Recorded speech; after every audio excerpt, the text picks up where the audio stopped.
Why was she always introduced as just the cook? That question hung in Ellie Harris's chest like a stone every time she heard it whispered across the forward operating base. She would catch it in glances, in the tone of a compliment that wasn't really meant as one, in the way a SEAL or a ranger would slide their tray across the stainless steel counter without even making eye contact.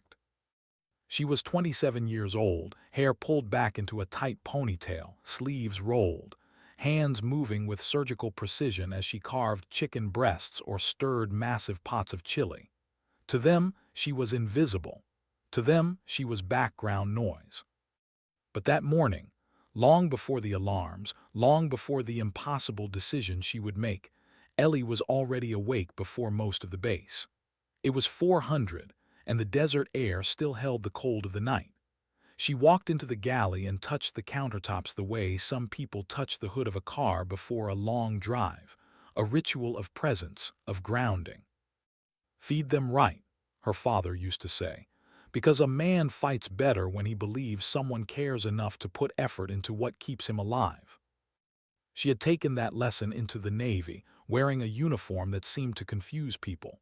A sailor with calloused hands that could break down an M4 carbine blindfolded, but who also knew the perfect spice ratio to make powdered eggs taste like breakfast back home. She didn't complain when the others overlooked her. She didn't correct them when they assumed she knew nothing about combat. She just did the work, quietly, consistently. Still, there were nights when she lay awake, staring at the cracked ceiling tiles of her quarters, asking herself, was this really all I was meant to do? The truth was something no one here understood. Not the lieutenant who signed off her reports, not the chief who winked when he told her she had a real gift in the kitchen. Not even her closest shipmates, who thought her weekend runs around the base perimeter were about exercise. Ellie had grown up in Montana. Not the postcard Montana of soft hills and cozy cabins, but the raw Montana of bitter winters, high ridgelines and wilderness that made you earn every step. Her father, William Bull Harris, was a Marine Corps sniper instructor. Retired, yes, but in the Harris household retirement didn't mean rest. It meant passing down everything he knew about survival, about discipline, about the art of seeing before you were seen. She remembered being 9 years old, feet numb in the snow, lying belly down beside him in a makeshift hide site as he whispered, "Patience isn't waiting, Ellie. Patience is control. Control of your breath, control of your heartbeat, control of what the world sees and what it doesn't." By 16, she could track elk through pine forests so silently the animals wouldn't lift their heads until she was almost close enough to touch them. By 18, she could make a 700-meter shot with an old hunting rifle that had belonged to her grandfather. And by 19, she was wearing navy blue instead of camouflage because she wanted to serve, but not in the way everyone expected. She had chosen culinary specialist on purpose. It wasn't an accident, it wasn't a fallback. She knew what women in combat arms went through, the skepticism, the double standards, the endless uphill battles. She didn't want to spend her career proving she belonged every single day. She wanted to deploy, to be in the field, to serve in silence. The kitchen gave her that. It gave her access. It gave her camouflage. The irony wasn't lost on her. She could strip a weapon faster than some of the guys who swaggered around with rifles slung low, but they only ever noticed the food on their plates. Maybe that was fine. Maybe invisibility was its own kind of armor. That Tuesday morning in October, invisibility was her greatest shield. She was plating scrambled eggs, heat rising off the pans, when Chief Petty Officer Marcus Johnson strolled through the line. He was a broad-shouldered SEAL with years of combat behind him, and he gave her the kind of smile that felt both warm and dismissive. "This is outstanding, Harris," he said, tapping his fork against his tray. "Real talent in the kitchen." Ellie forced a polite smile. "Thank you, Chief." She knew what he meant. She knew what he didn't mean. He wasn't saying, "You have talent, period." He was saying, "You have talent here in this small, contained box I've put you in." "Ever think about opening a restaurant when you're done?" he added casually. Still focused on the mission here, Chief, she replied, professional neutral. He chuckled, already turning to join the other SEALs at their table. Important conversations waited for him. She was not one of them. Ellie exhaled quietly and went back to her station.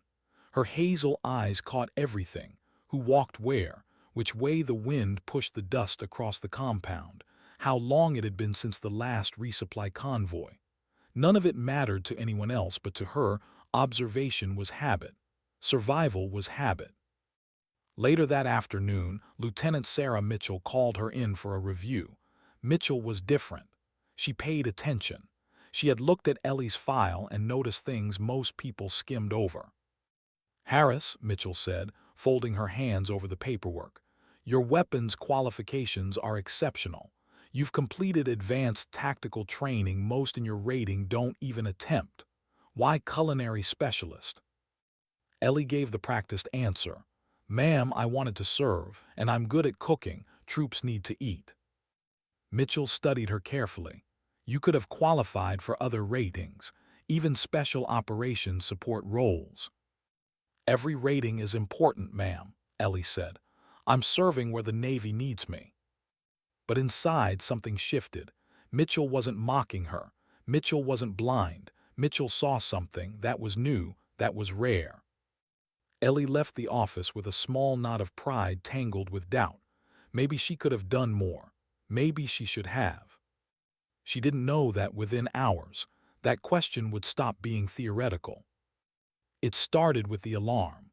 A flat, urgent blare across the base that cut through laughter, through the clink of utensils, through the ordinary hum of daily life. All personnel, this is base command," the voice boomed. "SEAL Team 7 has been ambushed and captured during patrol operations. 12 personnel confirmed captured, being held in enemy compound, 5 kilometers northwest of base. QRF mobilizing for rescue." The dining facility went silent. Forks froze midair. Conversations died. A heaviness fell as if the air itself thickened. Captured, the word didn't fit. SEALs weren't captured. Not alive, not in this theater. Ellie's heart hammered. 5 kilometers northwest. She knew that ground. She ran it in the mornings. She knew the ridgelines, the gullies, the blind spots. And she knew, though no one said it out loud, that 3 hours for a quick reaction force was 3 hours too many. The enemy would not keep SEALs alive unless they wanted to make a point. And making a point usually meant a camera, a message, and a blade.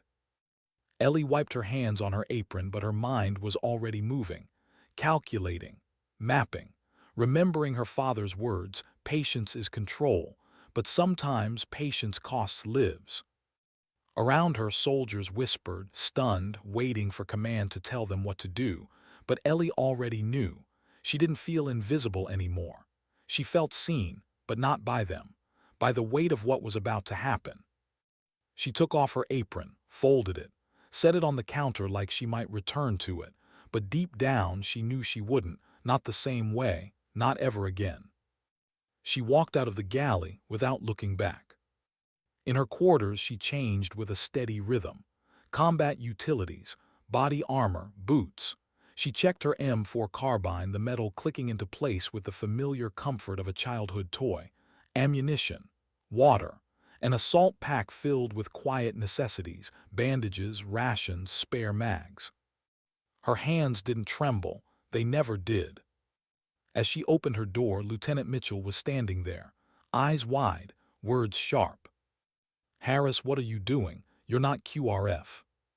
Ellie's voice was calm, steady. "Ma'am, they don't have 3 hours. I'm going to get them out now." Mitchell stared at her. "You're a culinary specialist, you can't." "With respect, I can, and I will." For a long, heavy beat, they just looked at each other, one seeing the impossible, the other seeing only necessity. Mitchell exhaled, shook her head, then pressed a small radio into Ellie's hand. "Officially, I'm ordering you to stand down. Unofficially, stay in contact. I'll delay reporting your absence." Ellie nodded once. "Thank you, ma'am." Then she stepped into the desert night. the horizon stretching 5 kilometers ahead, toward a compound lit with enemy fire and the promise of execution. She wasn't invisible anymore. She was a shadow moving toward hell. And nobody, not even the ones who dismissed her, would ever forget what came next. What kind of person walks into hell alone? That question echoed in Ellie's mind as the base lights faded behind her. The compound was 5 kilometers away. 5,000 meters of dust, ridgelines and silence that could betray her at any moment. Somewhere ahead, 12 Americans were bound and waiting to die. Somewhere ahead, 50 armed fighters believed they had all the time in the world. Ellie adjusted her pack straps and moved low across the hard-packed sand, each step placed with deliberate care. Her father's voice was in her head, steady and uncompromising. Slow is smooth, smooth is fast, the land doesn't forgive the careless. It was a mantra she had grown up on. At 8 years old, she had crawled through icy brush while her father pointed out every snapped twig she'd left behind. At 12, she learned to feel the wind on her cheek and predict how far a scent might carry. At 16, she was patient enough to lie still for 4 hours, watching elk pass close enough to hear their breath. Now those lessons weren't memories, they were survival. She lowered herself into a shallow ditch and waited. Overhead, the moon slipped behind a streak of cloud, draping the desert in a softer gray, perfect cover. She moved again, silent as the shadow of a hawk. Her radio crackled once, Mitchell's voice tight with worry. "Harris, confirm your position." Ellie pressed the transmit. "South Ridge, 2 clicks out, moving." "Harris, QRF is 90 minutes away. Can you hold position until support arrives?" "Negative." She wanted to say it clean, without hesitation, but she paused just long enough for the silence to sting. She could hold. She could wait. She could stay invisible, let the professionals handle it. That's what her rating demanded. That's what the rules required. But she pictured them. 12 men she'd served breakfast to that very morning, sitting in a courtyard, hands bound, eyes blindfolded. She imagined the cameras being set up, the rehearsed words, the blade. She clicked the radio once. Not words, just confirmation. Then she turned it off. The desert stretched ahead like an endless test. Ellie dropped to her stomach and crawled the next 50 meters, feeling the grit press into her elbows. Every movement was precise, every pause calculated. She wasn't rushing. Rushing got you killed. A scorpion scuttled past her boot. She didn't flinch. At the crest of a hill, she froze. Below, a pair of enemy fighters stood smoking beside a rusted pickup, rifles slung lazy across their chests. Guards, outliers, watching the road, not the desert. They weren't expecting anything from this side. Ellie exhaled slowly. Her hands were steady as she raised her M4, the suppressor cold against her forearm. The reticle settled on the first man's chest. She thought of her father's words again. "Don't pull the trigger to kill, pull it to end the threat, to save what needs saving." One breath in, one breath out. The first man dropped, knees buckling as if the earth had claimed him. His partner turned, confusion flashing in his eyes, but the second shot came before the alarm. 2 shadows became part of the desert. Ellie stayed prone, listening. No shouts, no running footsteps. The compound hadn't stirred. She slid forward, leaving them behind. Every meter closer felt heavier, not lighter. She wasn't afraid of being caught. She was afraid of failing. She thought about Chief Johnson's smirk in the chow hall. Ever think about opening a restaurant? What would he say if he knew the cook was out here, cutting the distance with every silent step? She shook it off, focus. The compound rose slowly from the earth, a cluster of low stone buildings surrounded by a wall, floodlights cutting harsh cones into the night. Guard towers at the corners. The smell of diesel drifted across the wind. She dropped to her knees behind a scrub bush and raised her scope. There they were, 12 men bound in the courtyard, heads bowed. Guards circled them lazily, rifles slung but ready. Not prisoners to be questioned, prisoners to be displayed. Ellie's throat tightened.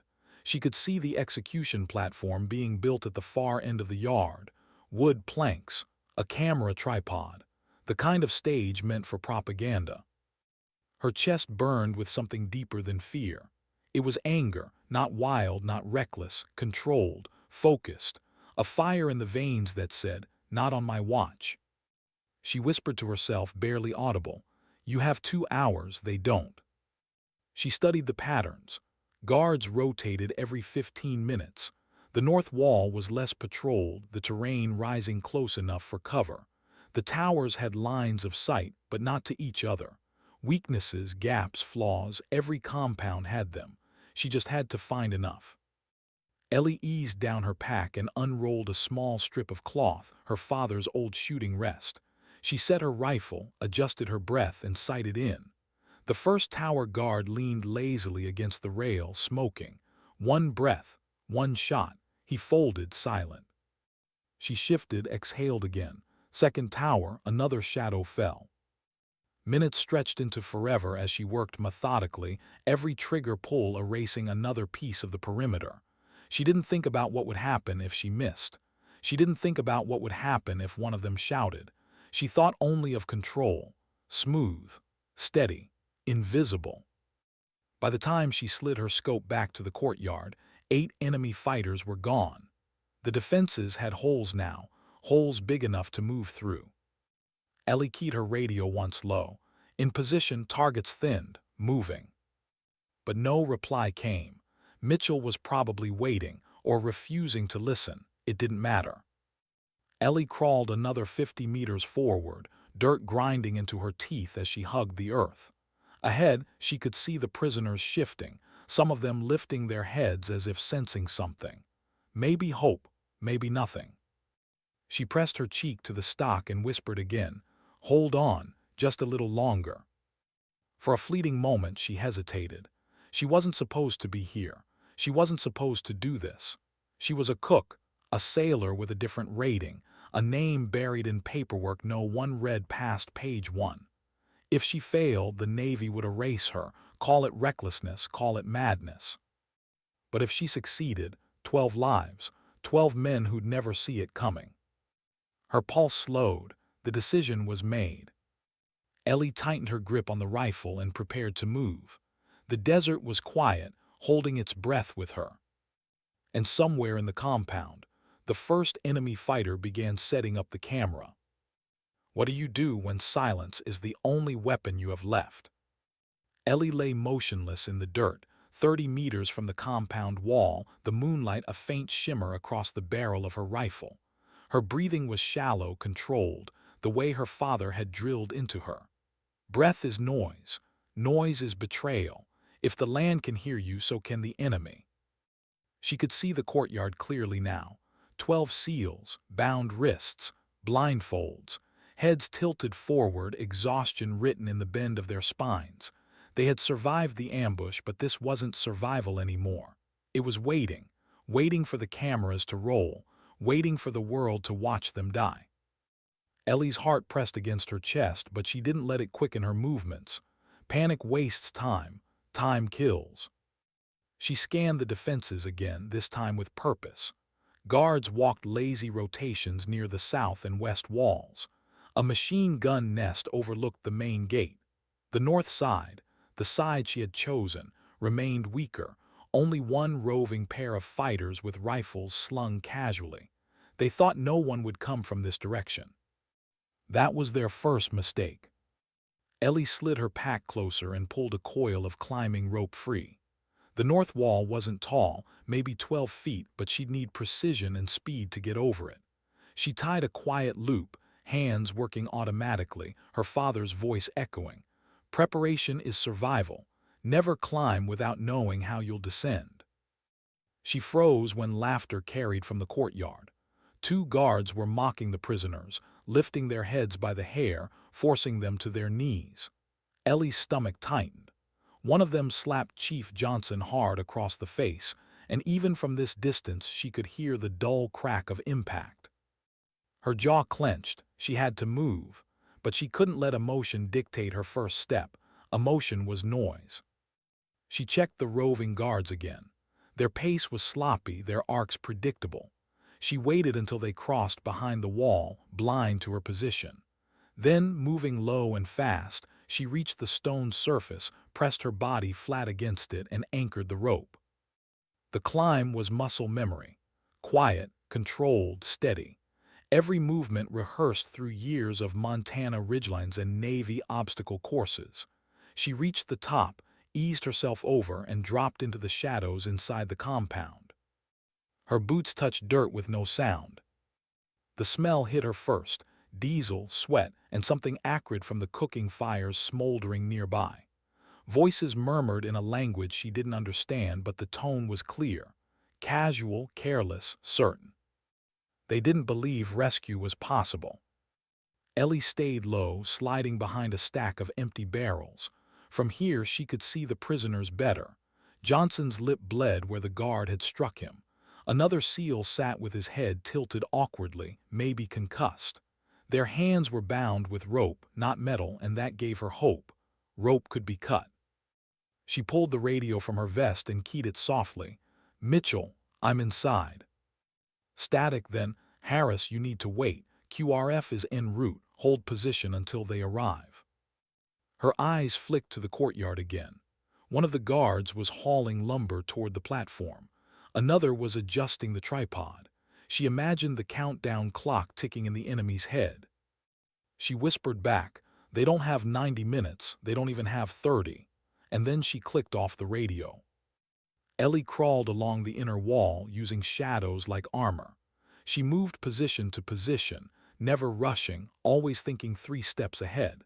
She paused behind a generator, its engine cover rattling faintly. Perfect cover noise. Her M4 rose slowly, scope finding the first courtyard guard. A single shot, suppressed. The man folded sideways, his rifle clattering against the dirt. Another guard turned in confusion. Another breath, another shot. Gone. But silence never lasts forever. The third guard shouted, raising his weapon. Ellie fired twice before he could aim, but the noise carried. Shouts erupted. The courtyard flared alive with chaos.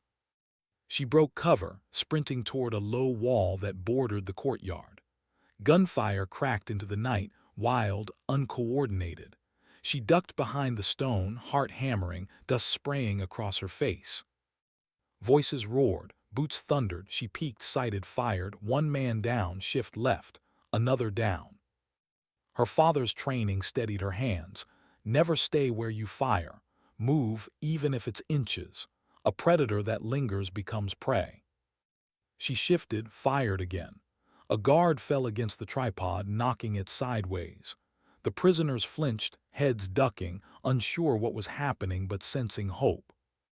Ellie's breath came sharp now, but she forced control. She couldn't let adrenaline take her aim. Every round mattered. She had magazines, but not enough for a siege. This wasn't about winning a firefight. This was about opening a window. "SEAL Team 7, she shouted, her voice raw in the night. "Friendly forces, cut your bonds and move south wall, now." It was the first time she had spoken above a whisper since leaving the base. The words felt heavy, reckless, but necessary. Chief Johnson's head jerked up.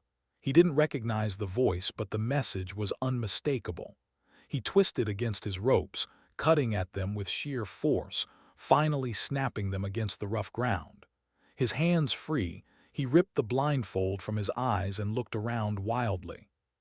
He saw her, a silhouette in combat gear, rifle spitting, controlled fire, movements precise.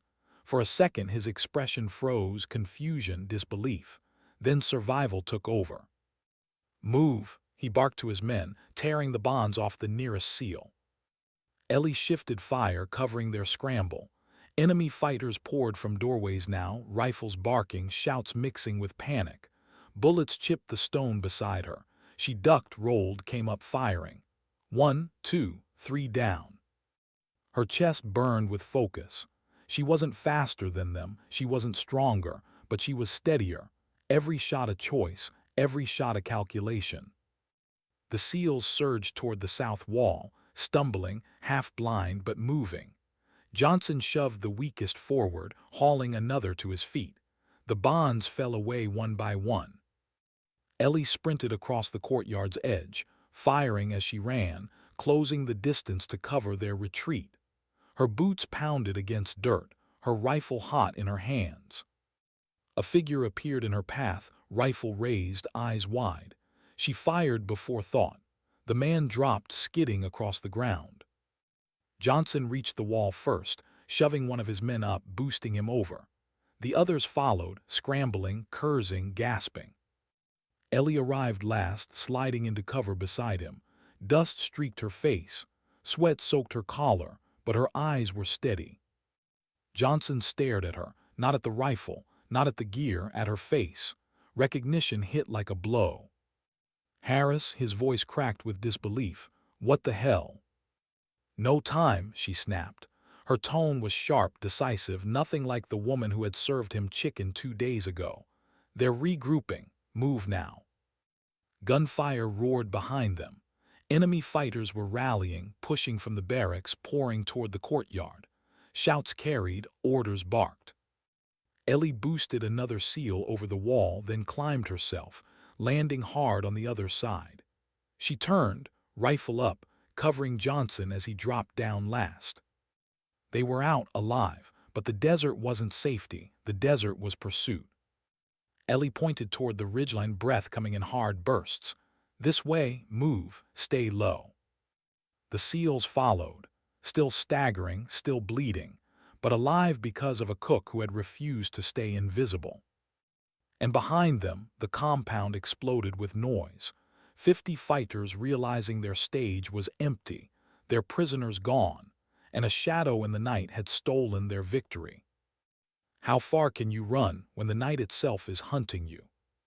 Ellie's boots pressed into the desert earth, each step measured, deliberate, her senses stretched thin across the darkness. Behind her, 12 SEALs staggered, some limping, some bloodied, some still blinking against the sudden shock of freedom. Their breaths came ragged, too loud for her liking, but there was no choice. They had to move. Gunfire still cracked behind them, shouts ringing across the compound. The enemy was coming. 50 men who believed they'd crushed a Navy patrol were now realizing their captives had been stolen back. Rage would drive them harder than orders ever could. Ellie slowed her pace, crouching behind a low ridge, forcing the others to collapse into the dirt beside her. She scanned the horizon, eyes narrowing. A dust plume rising in the moonlight, vehicles. Trucks were being mobilized. Johnson crawled beside her, his breathing rough, his face still streaked with dried blood from the courtyard. His eyes locked on hers, a mix of disbelief and fury. Harris, you need to tell me what the hell is going on. Ellie didn't look at him. Her gaze stayed on the horizon. Southwest ridgeline. We move along the shadow line. Terrain will cover us. You're a cook, he hissed. You're not supposed to. Her eyes cut to him, sharp as a blade. Chief, with respect, you can argue about job titles when we're home. Right now, you either follow me or we die here. The words landed heavier than gunfire. Johnson's jaw tightened. Then he gave the smallest nod, grudging but real. He turned to his men. You heard her. Move. Ellie rose first, keeping low, weaving them into a staggered file along the ridge. Every contour of the ground was a map she'd already memorized. She had run this stretch on dawn patrols, learned its gullies and washes by heart. She guided them through shadows, forcing pauses every 100 meters. Her father's lessons whispered in her memory. Distance is safety, cover is survival, but patience. Patience is what saves lives. The SEALs were trained, but they were wounded, rattled. Their movements were noisy, careless in places. Ellie compensated by halting them when wind shifted, waiting for the night to cloak them again. Minutes stretched like hours. Pursuit closed behind them. Shouts carried faintly, the growl of engines echoing across the desert. One SEAL stumbled hard, collapsing into the dirt. His leg was swollen, blood soaking the fabric where shrapnel had torn muscle. He grimaced, trying to stand, but his body failed him. We can't stop, Johnson muttered. Ellie dropped to her knees beside the injured man. She yanked open her pack, pulled out a field dressing and wrapped it fast, her hands sure and steady. The SEAL's eyes flicked to her, confusion breaking through the pain. "You're not." "Quiet," Ellie snapped, knotting the bandage.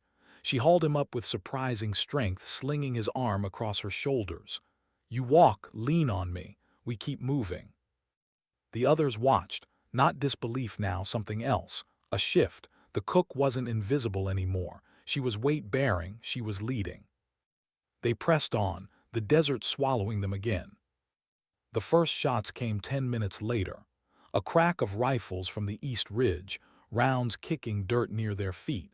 The enemy had fanned out, circling.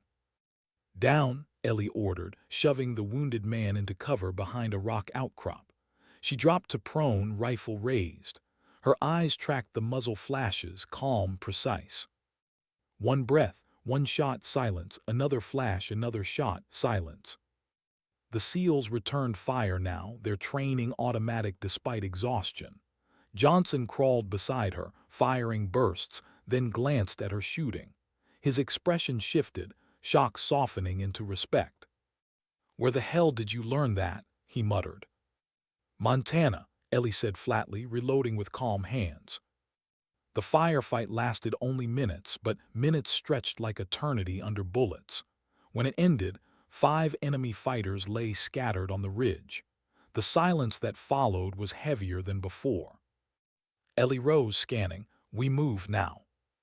The group staggered back into motion, every face turned toward her now as much as toward Johnson. They were following her, not because they wanted to, but because instinct told them she was their compass. An hour passed. The desert pressed harder against them, the weight of fatigue, thirst, pain grinding into bone. Ellie forced herself to ignore her own burning legs, the ache in her shoulders. She couldn't show weakness. If she faltered, the others would crumble. She whispered to herself with every step, "Slow is smooth. Smooth is fast. Don't rush, don't stop." Behind her, Johnson finally spoke again, his voice quieter now. "You realize what you've done, Harris. You left your station. You're out here alone. No authorization. If we make it back, there'll be consequences." Ellie didn't look at him. Better consequences than funerals. For a moment, silence. Then he muttered almost grudgingly, "You saved us." She didn't reply. Words weren't currency she trusted anymore. Only actions. The ridgeline opened into a shallow basin, moonlight silvering the sand. Ellie stopped, crouching low, scanning the terrain. Tracks. Tire treads fresh in the dirt. The enemy was ahead, cutting off roots. Her stomach tightened. Pursuit from behind, block ahead. They were being herded. She motioned for silence, then crawled forward on her belly.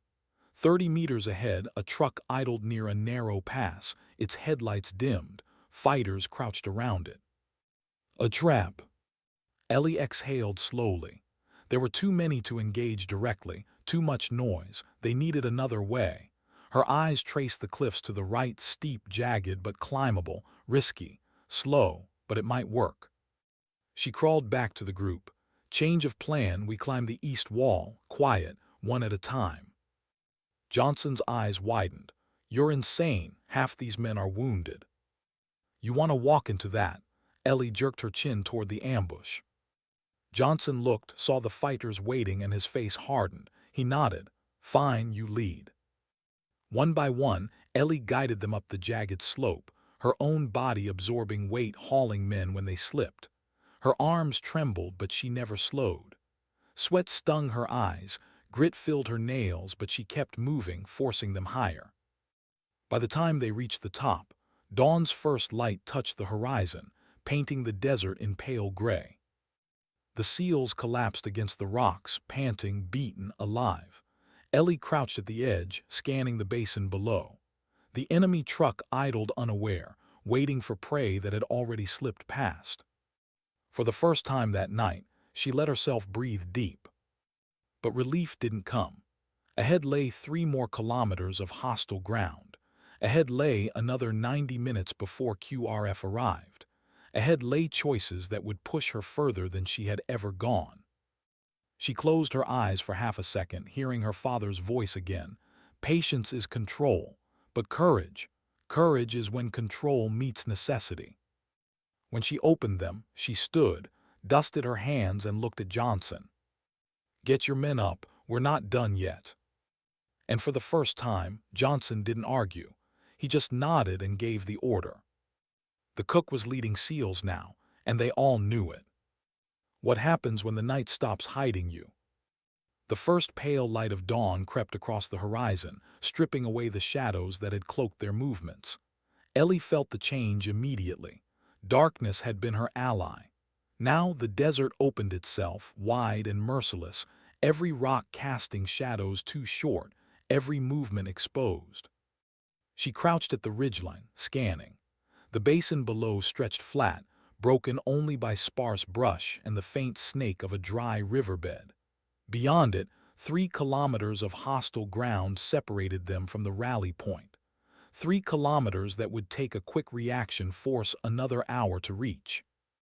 Her rifle was warm in her hands, her shoulders raw from carrying the wounded. Sweat dried cold against her back, and yet her eyes remained sharp, her breath steady. Behind her, 12 SEALs waited, men who had been trained to fight wars but were now stripped down to exhaustion and injury. Johnson leaned against a boulder, his chest heaving, eyes still fixed on her like she was an equation he hadn't solved. 3 clicks left, he muttered. That's nothing on a good day. Ellie glanced at him, and today. His silence was answer enough. She looked back toward the basin. Movement. Distant specks on the eastern horizon, dust rising behind them, trucks. Pursuit hadn't stopped, it had only regrouped. Ellie's chest tightened. Time was collapsing. She turned to the SEALs. We move through the riverbed. It'll give us some cover. Stay low, single file. No noise unless I say, understood. They didn't argue, not anymore. Johnson just gave a curt nod and the others followed. Even disbelief had burned out of them. What remained was survival, and survival demanded they trust her. They slid into the dry riverbed, boots crunching against gravel, shoulders brushing the banks. The walls weren't high, but high enough to break line of sight. Ellie took point, eyes darting between terrain and horizon, every nerve stretched thin. Minutes crawled by. The sun rose higher, bleaching the desert in cruel light. The riverbed curved west, cutting toward the ridgeline. Good cover, good concealment. Then a sound broke the air, an engine, closer than before. Ellie froze, raising her hand. The SEALs dropped instantly, pressing against the dirt. She crawled forward, rifle up. At the bend ahead, a truck idled on the rim of the riverbed, its engine growling low. Fighters crouched near it, rifles slung casually, eyes scanning the distance. A checkpoint. They were tightening the net. Ellie's pulse slowed, choices narrowed. Engage and risk drawing pursuit faster. Wait and risk discovery. Retreat and lose precious time. Her father's voice whispered, "Control isn't about safety. Control is about choosing which risk you can live with." Ellie signaled to Johnson, "Stay." Then she slithered forward, belly dragging against the dirt, rifle steady. One guard leaned down to light a cigarette. Another laughed, back turned. 2 breaths, 2 shots. Both dropped before the laughter finished. The truck's driver startled, fumbling for his weapon. Ellie's 3rd round punched through the windshield, and silence fell. She waved the others forward. They moved quickly, climbing over the bank, dragging the bodies into the dirt, stripping spare magazines and a radio. The truck keys dangled from the ignition. Johnson looked at her, incredulous. "We could take the vehicle, make time." She shook her head sharply. "Too loud, too obvious. They'll track the engine heat from miles." His jaw tightened, but he didn't argue. Not this time. They pressed on. The sun climbed higher, burning against their backs. Every step grew heavier. One SEAL stumbled and vomited from exhaustion. Another clutched his side, blood soaking his shirt. Ellie slowed for them, adjusted pace, forced herself to ignore the growing ache in her own body. Her thoughts drifted, unbidden, to the galley. Stainless steel counters, steam rising from trays, men laughing, oblivious, dismissive. Just the cook. That label had been a wall she lived behind, safe and unseen. Now it felt like a lie, or maybe a mask. Maybe she had needed them to underestimate her because it meant she didn't have to prove anything, until tonight. A crack split the silence, a rifle shot, dirt exploded at her feet. "Contact," someone shouted. Ellie dove sideways, pulling the injured man down with her. Bullets raked the riverbed, sending dust and rock chips flying. Voices shouted in the distance, more than a dozen, maybe more. The SEALs scattered into firing positions, returning bursts of fire up the bank. Ellie's rifle snapped against her shoulder, sight steady, muzzle disciplined. One shot, another, another. 3 silhouettes collapsed against the sky. But there were too many. Enemy fighters crested the ridge, firing down. They were pinned. Johnson cursed, crawling beside her. "We can't hold this, too exposed." Ellie scanned, mind racing. Retreat meant encirclement. Holding meant death. The only chance was forward. She pointed toward a narrow cleft in the ridge, a jagged cut in the rock, half hidden by brush. "There, move now, I'll cover." Johnson stared at her. "You'll be overrun." Her eyes met his, calm and hard. "Then don't let it be for nothing." Before he could argue, she rose, firing controlled bursts, stepping into the open. Bullets screamed past, slamming into dirt, ricocheting off stone. She dropped 2 fighters, then 3, shifting, firing, shifting again. Every second she stood bought them another 10 meters. The SEALs surged toward the cleft, dragging the wounded, ducking low. Johnson shouted orders, but his eyes kept flicking back, watching her. Ellie's magazine clicked empty. She dropped prone, swapped it with a practice snap, rolled, and fired again. A round sliced across her sleeve, tearing fabric and skin. She gritted her teeth, ignoring the sting. Finally, Johnson's voice carried. "We're in, Harris, move." Ellie sprinted, lungs burning, legs screaming, firing blindly over her shoulder. She dove into the cleft, crashing against stone as rounds chewed the edge behind her. Silence fell. Just the rasp of breath, the groan of men pressed against rock, the pounding of her heart. Johnson leaned against the wall, sweat dripping down his face. He looked at her like a man seeing something impossible. "You should be dead," he muttered. Ellie reloaded, her hand steady despite the tremor in her muscles. "So should you, but we're not." No one spoke after that. Words felt fragile against what had just happened. They waited, breath slowing, until the shouts of pursuit grew faint again. The enemy wasn't gone. They were circling, regrouping. Time was still running out. Ellie glanced at the horizon. The sun was climbing fast, burning away the last veil of night. She knew what that meant. The land would betray them now, every shadow too short, every movement too bright. She looked at the SEALs, wounded, weary, clinging to her lead without question now. She looked at Johnson, whose eyes no longer mocked, only measured. And then she said the words she didn't believe herself until they left her lips. "We're not out yet, but we will be."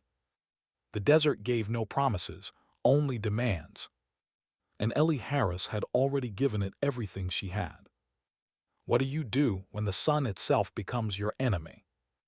The first rays of full daylight struck the desert like a weapon. No more shadows, no more hiding. The land flattened under the sun's glare, every movement exposed, every breath a risk. Ellie blinked against the brightness, eyes burning from hours without rest. Her rifle felt heavier now, not just metal but burden. She crouched inside the cleft with the SEALs pressed around her. The smell of sweat, blood, and gunpowder clung thick in the narrow space. 12 men, trained killers, hunched like prey, wounded, silent, waiting for her signal. Johnson leaned against the rock, chest rising in shallow breaths. He had been watching her all night, at first with disbelief, then with suspicion, now with something harder to read. "How many mags you got left?" he asked quietly. Ellie checked. 3, maybe 90 rounds total. "Enough," she said. He gave a humorless laugh. For what a war? Ellie didn't answer. She couldn't. Words meant less than resolve. A distant engine roared across the desert, then another. Dust plumes swirled in the distance. The enemy was circling, tightening the net. The seals shifted uneasily. Some clutched wounds, faces pale. Others gripped rifles with white-knuckled hands, though most were down to a single magazine, some with less. They knew what was coming. Ellie's mind moved faster than her heart. Options, paths, every possibility slammed against reality, too far to run, too loud to fight, too late to hide. She closed her eyes for half a second, hearing her father's voice again. You don't control the land, Ellie. You let it speak. You listen until it gives you away. When she opened them, she knew. The land was speaking. We move west, she said firmly, pointing toward a shallow ridge line. There's a dry cave system. I've seen it from runs near the perimeter, natural cover. We can hold there until QRF arrives. Johnson frowned. A cave? You want to dig in with wounded men and no supplies. Her eyes met his, calm but unyielding. It's cover. Right now, cover is life. No one argued. There was no time to. They moved, slowly, painfully, one after another, scrambling from the cleft into the open. Ellie took point again, every nerve on fire. The desert stretched like an endless test. Heat shimmered, air dry enough to sting her lungs. Every step ground sand into her boots, every second carved away strength. She ignored her own fatigue. She had no right to feel it. Behind her, one seal stumbled and fell, groaning. Ellie spun back, hauled him up, slung his arm over her shoulders again. She bore his weight without flinching. Johnson moved beside her. You'll break yourself doing this. Ellie shot him a glance. Better me than him. They pressed on, the sound of pursuit growing louder, closer. Shouts carried on the wind. Gunfire cracked in the distance, not yet aimed at them but close enough to warn. Ellie guided them into the shallow ridge. The ground dipped, offering momentary concealment. Ahead, the cave system opened like dark mouths in the stone. Relief flickered in her chest. Real cover, real chance. But it came at a price. A burst of gunfire erupted behind them. Dirt kicked up at their heels. The enemy had spotted movement. Shouts grew frantic. Boots thundered. Move, Ellie shouted, her voice sharp, commanding. The seals surged forward, wounded staggering, Johnson pushing from the rear. Ellie dropped to a knee, firing controlled bursts, slowing pursuit. Fighters fell, others ducked. She shifted, moved, fired again, every shot exact. Rounds ripped past her, hot and furious. One slammed into the rock inches from her head, spraying shards across her face. She gritted her teeth and kept firing. Finally, the last seal stumbled into the cave mouth. Johnson grabbed her arm. That's enough, move. Ellie rose, sprinted, diving into the dark as bullets shredded the stone behind her. The cave swallowed them, cool and echoing. Darkness replaced sunlight, and for a moment it felt like safety. But only for a moment. Inside, the seals collapsed, gasping, some sliding against the walls. Bloodied hands clutched wounds. Exhaustion broke through their discipline. For the first time since the courtyard, they looked like men, not warriors. Ellie dropped her pack, checked each face quickly, efficiently. Alive, all 12. Johnson approached, his voice low, ragged. You bought us time, but you know what happens next. They'll surround us, flush us out. Ellie sat against the wall, rifle across her knees. Then we hold, until QRF arrives. He stared at her, eyes burning with questions he hadn't dared ask yet. Finally, he spoke. Who the hell are you, Harris? Really? She exhaled, leaning her head back against the cool stone. Culinary specialist. Second class. That's all the Navy ever cared about. That's not what I'm asking. Her eyes flicked to him, then away. Memories rose unbidden. Montana winters, her father's gruff lessons, the endless silence of the woods, elk moving like ghosts, her own finger tightening on a trigger long before she'd ever worn a uniform. My father was a sniper instructor, she said softly. He taught me everything: marksmanship, fieldcraft, survival. By the time I enlisted, I could outshoot half the Marines on his range, but her throat tightened. I didn't want to spend my career proving I belonged. I chose the kitchen. It was easier, safer, invisible. Johnson was silent, his gaze cut deep. Finally, he said, "Invisible doesn't save men under fire, you did." Ellie's chest ached, but she said nothing. Words felt dangerous, fragile, too heavy to carry now. The cave grew quiet. Only the ragged breaths of the wounded filled the air. Outside, faint shouts echoed, engines growling, boots crunching against gravel. The enemy was closing in. Ellie tightened her grip on the rifle. She wasn't afraid of dying. She was afraid of failing them. She thought again of the galley, stainless steel counters, the casual dismissal in Johnson's voice. "You ever think about opening a restaurant?" She had smiled then, polite, invisible. Now she understood. Invisibility had been armor, but tonight armor wasn't enough. Tonight she had to be seen. She shifted, crawling toward the cave entrance, settling into position. Through the scope, she saw shadows moving across the ridge, dozens of them, spreading, searching, waiting. Johnson crouched beside her. "They'll hit us hard." Ellie nodded once. "Then we make them pay for every step." She breathed out, steady. Her father's voice echoed one last time. "Patience is control, courage is necessity, but survival is choice." Ellie set her cheek against the stock. Her finger found the trigger. The desert outside burned with enemy fire. And in the darkness of the cave, the cook prepared for war. How long can courage hold when the world is caving in? The cave was dark, air heavy with the smell of sweat and blood. Every breath echoed against stone, every small shift of gear seemed thunderous. Outside, voices shouted in a language Ellie didn't understand, but tone needed no translation. They were hunting. They were preparing. Ellie lay prone near the mouth, her rifle steady, her eye pressed to the scope. Shapes moved beyond the rocks, fighters slipping into position, circling, waiting for orders. She counted at least 20. There were more in the trucks, their silhouettes clear against the rising sun. Her heart should have raced. Her hands should have trembled.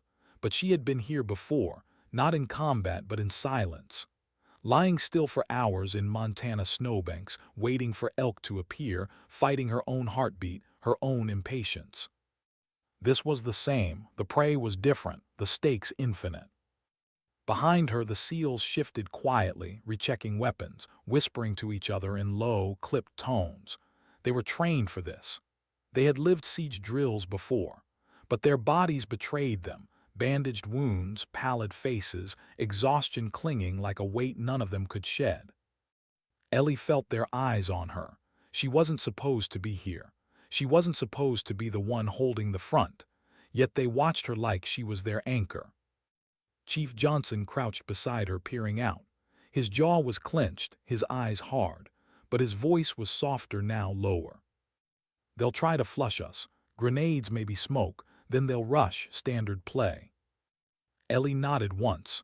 "We control the choke point. One at a time, they'll die before they breach." He gave a humorless huff. "That's something I'd expect from a SEAL, not a cook." Ellie didn't take her eyes off the scope. "Labels don't matter when the bullets come, Chief. All that matters is aim." She squeezed the trigger. One of the silhouettes crumpled, falling against the dirt.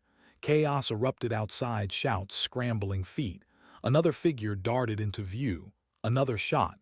Silence. The cave trembled with return fire, bullets sparking against stone, dust filling the air.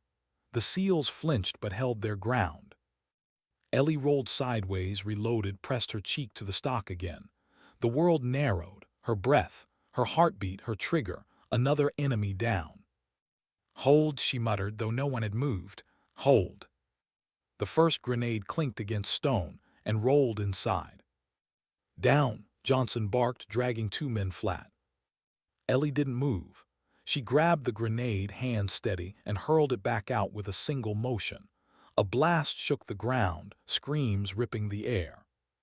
Dust rained from the ceiling. For a heartbeat, silence reigned. Then the shouting resumed, louder, angrier. The seals stared at her. One whispered, "She's out of her damn mind." But another, bloodied pale, said hoarsely, "No, she's the reason we're still breathing." Ellie didn't hear them. She couldn't. Her focus had narrowed into the kind of tunnel vision that only survival demands. Outside, boots thundered. The first fighters rushed the entrance. Ellie exhaled, fired. The man dropped mid-step. Another rushed behind him, fired again. Another fell. Her movements were mechanical, precise, no wasted shots. Then she paused, waited, and let two more advance further inside. She dropped them together, one clean burst, the bodies tumbling and blocking the path. The cave reeked of smoke now, gunpowder clinging thick. Her ears rang with every exchange of fire, but her mind was calm. Her father's voice whispered again, "Patience isn't waiting. Patience is knowing when to let the world come to you." And the world was coming. The siege stretched on. Minutes blurred. Ellie moved like a machine, reloading, firing, shifting positions. Her shoulder bruised from recoil, her fingers raw. Blood trickled down her arm from the earlier graze, sticky beneath her sleeve. The SEALs joined in when they could, conserving rounds, covering angles, dragging the wounded further back when bursts got too close. But they knew she was the linchpin. She was the one making every bullet count. At one point, Johnson pressed a fresh mag into her hand.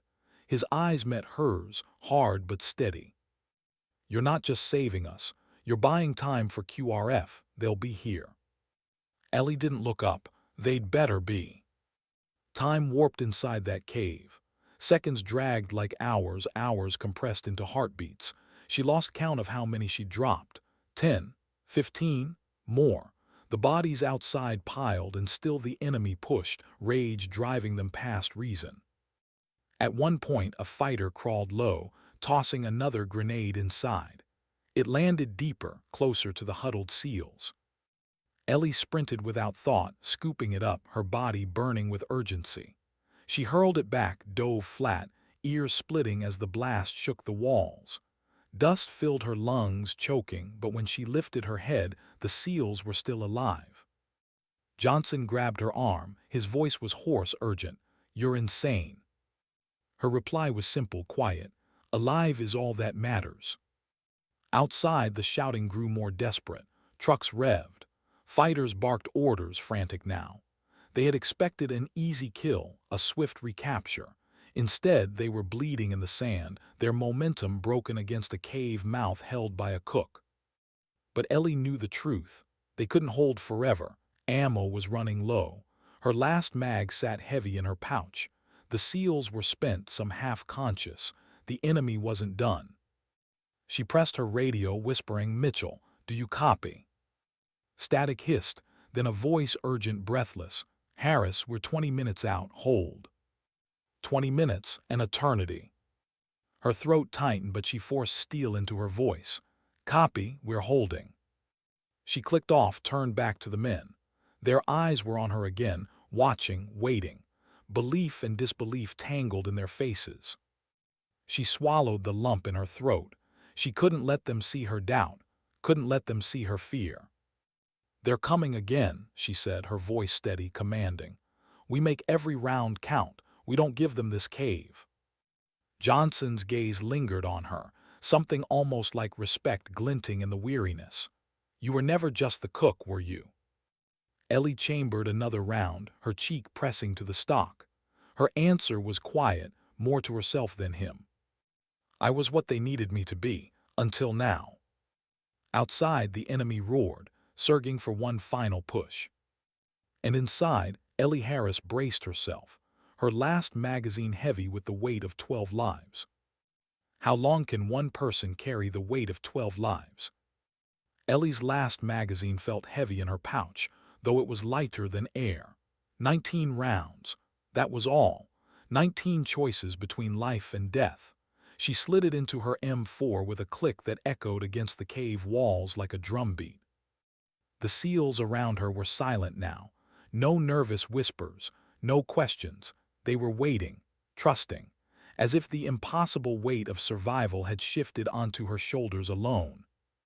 Outside, the shouting swelled again. Boots scuffed against rock, engines revved. The enemy had grown tired of patience. They were coming. Johnson crouched beside her, his face gaunt, dirt streaked with sweat. His voice was low, steady. "We don't make it out of this without you, Harris."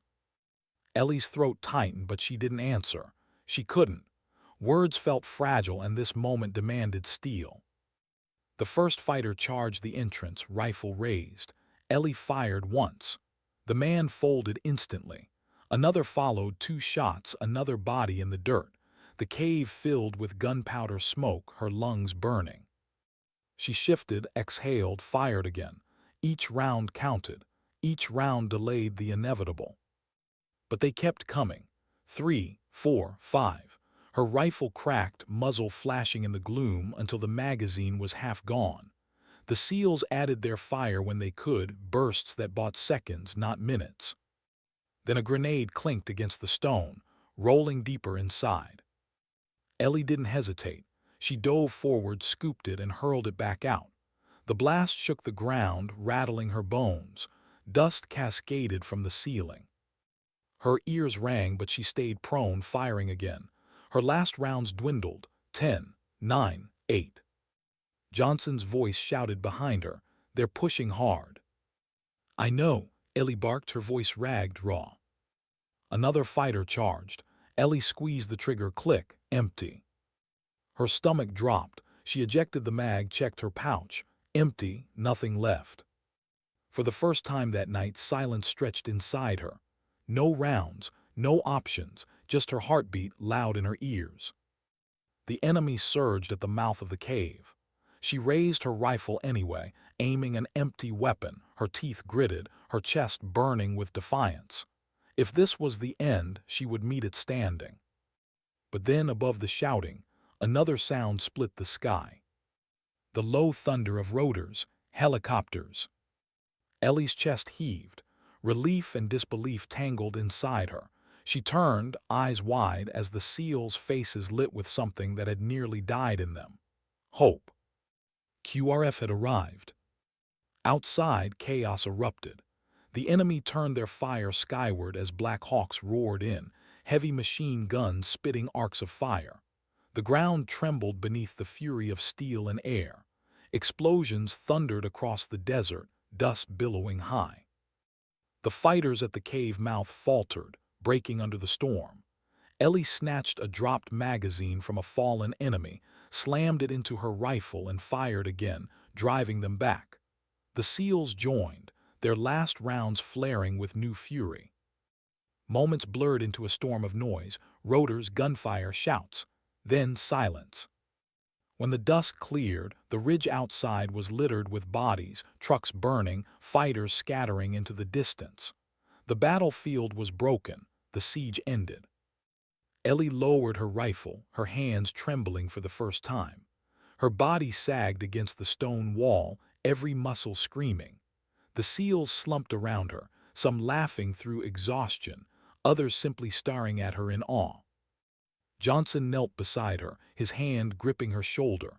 His eyes, hardened by years of combat, were different now, softer. "You saved us," he said simply. Ellie shook her head weakly. "We saved each other." But inside, she knew the truth. If she hadn't left that galley, if she hadn't refused to stay invisible, 12 men would be corpses in a courtyard. The QRF poured into the cave, medics rushing to the wounded. A commander strode forward, eyes sharp, disbelief etched across her face as she took in the scene. 12 battered SEALs alive, and a single culinary specialist standing with a rifle blackened from overuse. "Harris," the commander said slowly, as if testing the word, "is it true you did this?" Ellie met her gaze, steady despite exhaustion. "Yes, ma'am, I did what had to be done." The commander's expression flickered between outrage and awe. "You weren't authorized to leave your station. You weren't assigned to QRF. You had no right." "But 12 men are alive," Johnson cut in sharply, his voice firm. "Because of her, don't forget that." The commander's jaw tightened, but she said nothing more. She only nodded. "Get them all on the birds, we're leaving." As they loaded onto the helicopters, Ellie sank into a seat near the door. The rotors thundered above, the desert shrinking beneath them. She stared out at the burning compound, the trails of smoke, the broken silence of a night that had changed everything. The SEALs sat across from her, battered but alive, their eyes fixed on her not with doubt but with respect. Johnson met her gaze and gave the faintest nod. For the first time, she wasn't invisible. The flight back blurred. Base lights appeared on the horizon, growing larger. Medics rushed them off the helicopters, voices barking orders, hands guiding wounded bodies. Ellie followed, her legs trembling, her mind a haze. Later, after reports and debriefs, after bloodied uniforms were peeled away and wounds stitched, Ellie found herself alone in her quarters. Her rifle leaned against the wall, her apron folded neatly on the bunk, just where she'd left it. She stared at it for a long time, the symbol of her invisibility, the mask she had chosen, just the cook. Her hands trembled as she touched the fabric, memories of the galley flooding back. Stainless counters, steam, the dismissive smiles, the underestimation that had defined her. She sat heavily on the bunk, head in her hands. For the first time since it began, she let the tears fall. Not for herself, but for the weight of what she had carried, the fear, the fury, the fragile line between survival and death. And when the tears ended, silence remained. In the weeks that followed, investigations came, questions, reports. She was reprimanded for leaving her post for unauthorized combat action, but she was also recommended for the Navy Cross. Her name whispered across the ranks, a story spreading faster than orders, the cook who saved a SEAL team. The men she rescued became her fiercest advocates. Johnson himself testified. She moved like a ghost, shot like a sniper, held a line that should have broken 10 times over. Harris isn't just a cook. She's one of the finest combat operators I've ever seen. Ellie didn't know what her future would hold. Training, reassignment, maybe special warfare selection, maybe something else entirely. But she knew one thing: she would never be invisible again. One evening, weeks later, she stood outside the galley as the sun set, the air cool, the sky streaked with fading light. A young sailor passed, tray in hand, nodding politely. "Evening, Chief Harris." Ellie smiled faintly, though the title still felt strange. She looked out at the horizon, the place where night had once swallowed her whole. And she thought of her father's words: patience, control, courage, all of it true. But there was another lesson now, forged in blood and fire. Sometimes dignity doesn't speak. It doesn't demand to be seen. Sometimes dignity simply acts. And in acting, it changes everything.